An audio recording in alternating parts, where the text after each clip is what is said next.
গ্যান্ডারি লাগানোর আগে মাটিটা প্রস্তুত করবে। এই যে একটা ইয়ে দেখছেন, আপনি যখন গ্যান্ডারিটা লাগাবেন মাটিটা তৈরি করে নেবেন বাইরে, করার পর প্রথম অবস্থায় এই পর্যন্ত আপনি ইয়ে দিবেন, মাটি দিবেন।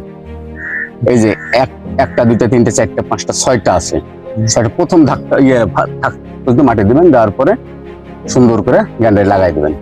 গ্যান্ডারি যখন বাড়াবে বড় হতে থাকবে, প্রত্যেকটা পরপর থেকে কিন্তু গাছ জন্মাবে।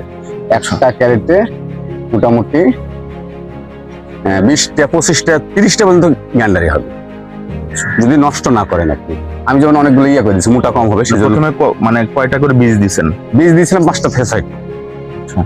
এটাতে 5টা থেকে 6টা বীজ দিয়েছি। আচ্ছা, তো টোটাল কয়টা হয়?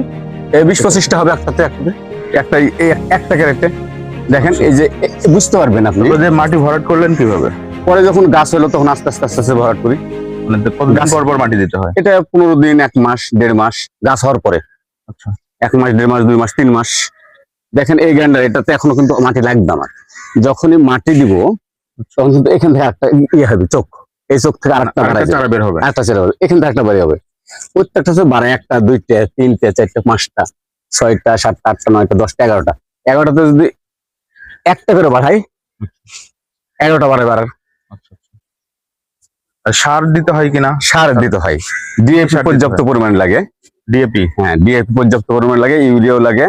আর সেচ দিতে হয় কতদিন পর? মানে পানি সব সময় লাগে, প্রতিদিন লাগে। ছাদ বাগানে প্রতিদিন পানি লাগে। গ্যান্ডারিতে প্রচুর পানি লাগে। সার কতদিন পর পর দিতে হয়? সার 15 দিন 20 দিন পর পর।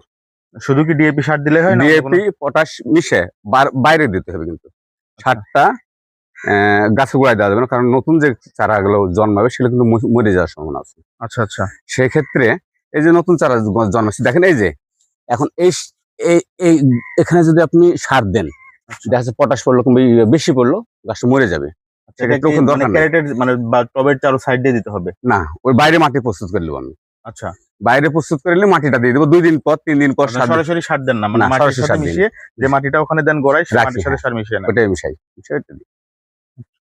আর কোনো পোকামাকড় হয় কিনা? পোকামাকড় বলতে পোকামাকড় দেখি নাই, আপনার বাগানে এই পর্যন্ত হয় না? পোকামাকড় এই পর্যন্ত দেখি না। যেসব পোকামাকড়, গ্যান্ডারিতে পোকামাকড়ের সমস্যা হবে না। তবে মাঝে মাঝে হয়তো আপনি ভিটামিনটা ছিটাতে পারেন গাছের চেহারা ভালো রাখার জন্য। আচ্ছা, হরমোন? হ্যাঁ, হরমোন আজ পর্যন্ত বিষ ছিটাইনি কিন্তু আমি। আচ্ছা, কোনোদিন কীটনাশক ছিটাইনি আমি।